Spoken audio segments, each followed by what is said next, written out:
Halo semuanya, selamat datang kembali di channel Alpian, channel dimana akan merecap sebuah manga dengan santai. Tapi sebelum itu, jangan lupa di like, share, dan subscribe channel ini. Dan juga kalian juga bisa berdonasi melalui traktir yang ada di deskripsi.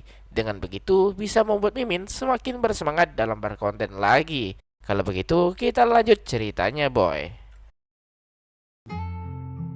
Akira heran melihat Akihito yang tampak ceria dibanding sebelumnya. Yang membuat Akihito heran apakah memang terlihat jelas seperti itu. Dan Akira membenarkannya. Rasanya seperti kembali ke masa SMP dulu. Dan Akira menyadari sesuatu dan bertanya apakah ini ada hubungannya dengan keluarga Akihito. Tapi wajah Akihito langsung memucat dan meminta maaf karena sudah membuat Akihito tak nyaman. Akihito berkata untuk tak perlu meminta maaf. Mana mungkin keluarganya menghubungi Akihito. Akira bertanya apakah Akihito tak ingin bermain sepak bola lagi seperti dulu bersama Akira. Tapi Akihito menolaknya dengan tegas karena ia merasa tak pantas lagi untuk hal itu. Tapi menurut Akira itu bukanlah salahnya Akihito. Akihito menekankan apakah Akira tak mengingat apa yang terjadi saat itu. Mana mungkin Akihito bisa kembali bermain bola lagi. Lagi-lagi Akira menekankan kalau itu bukanlah salahnya Akihito, tapi salahnya Akira. Namun Akihito merasa itu adalah tanggung jawabnya. Akihito berkata untuk jangan membahasnya lagi karena ada yang lebih penting saat ini, yang membuat Akira bingung. Akihito bertanya apakah Akira sudah siap menghadapi ujian, yang membuat Akira kaget dibuatnya. Akira kesal kenapa Akihito tiba-tiba membahas soal ujian. Namun menurut Akihito ujiannya akan dimulai besok. Akira yang panik berkata untuk tak perlu khawatir, setidaknya ia tak akan dapat nilai merah. Akihito yang mengerti akan membantu Akira nanti. Jadi setidaknya Akira bisa selamat dari kelas tambahan. Mendengar itu membuat Akira merasa sangat senang dibuatnya. Tapi Akihito berkata untuk jangan bersikap seperti sekarang, entar dikira homo. Akira kaget apakah jangan-jangan selama ini itu adalah alasan kenapa ia tak bisa dapat pacar. Akira merasa sedih dengan apa yang barusan ia dengar. Ia juga sedih karena Charlotte tak pernah menerima ajakannya untuk pergi jalan bersama. Akihito berkata mungkin saja Charlotte sangat sibuk. Akira merasa mungkin saja seperti itu,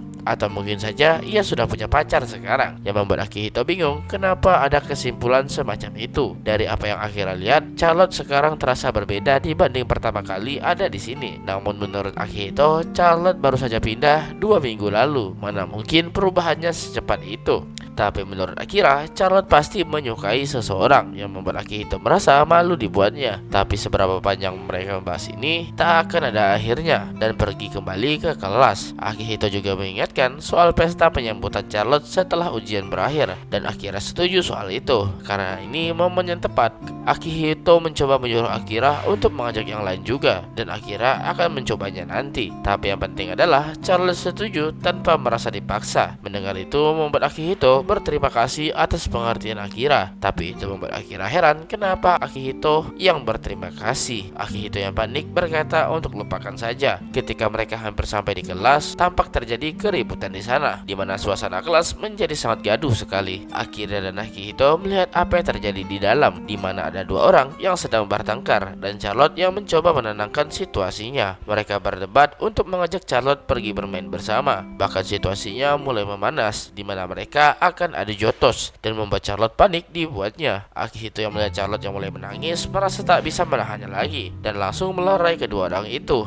Akihito yang penuh amarah bingung dengan sikap mereka berdua saat ini dan tentu membuat mereka kesakitan karena Akihito. Akihito yang marah berkata, apakah mereka tak sadar sudah membuat seorang gadis ketakutan? Untuk apa kalian datang kemari? Melihat wajah Akihito membuat mereka menjadi ketakutan dan meminta maaf atas apa yang mereka lakukan. Mereka beralasan kalau mereka hanya bercanda saja, tapi jelas-jelas mereka seperti akan memulai pertengkaran satu sama lain. Akira datang mencoba menenangkan situasi yang ada dan jangan terpancing emosi, yang membuat Akihito kembali sadar. Akihito meminta maaf karena sudah kurang ajar ke seniornya, tapi seniornya juga tak mempermasalahkannya. Murid-murid lain juga merasa bersalah karena sudah membuat kegaduhan semacam ini. Akihito tak percaya dengan apa yang sudah ia lakukan. Teman-teman kelasnya juga meminta maaf karena sudah tersulut emosi juga. Mereka kesal karena anak kelas 3 selalu datang setiap hari dan memaksa Charlotte. Akihito yang tenang berkata untuk jangan meminta maaf ke dirinya, tapi ke Charlotte dan yang lainnya karena sudah membuat mereka ketakutan. Mereka dengan cepat meminta maaf satu persatu. Akira yang melihat Akihito menjadi canggung dan membuat Akihito bingung ada apa. Akira berkata tak ada hal yang penting. Akihito juga berterima kasih ke Akira karena sudah membantunya. Tapi Akira tak mengerti kenapa Akihito sampai semarah itu dan merasa untuk tak perlu memikirkannya lagi. Akihito mencoba memanggil Akira, tapi tiba-tiba Charlotte memanggil Akihito yang membuatnya kaget. Charlotte berterima kasih karena sudah menolongnya dan langsung kabur melarikan diri. Akihito mengira kalau Charlotte pasti takut padanya sekarang. Setelah itu, sepanjang hari Charlotte tak berani menatap Akihito. Tapi di malam harinya, Charlotte menatap Akihito dengan sangat tajam yang membuat Akihito bingung apa yang sebenarnya terjadi dan cerita pun berlanjut.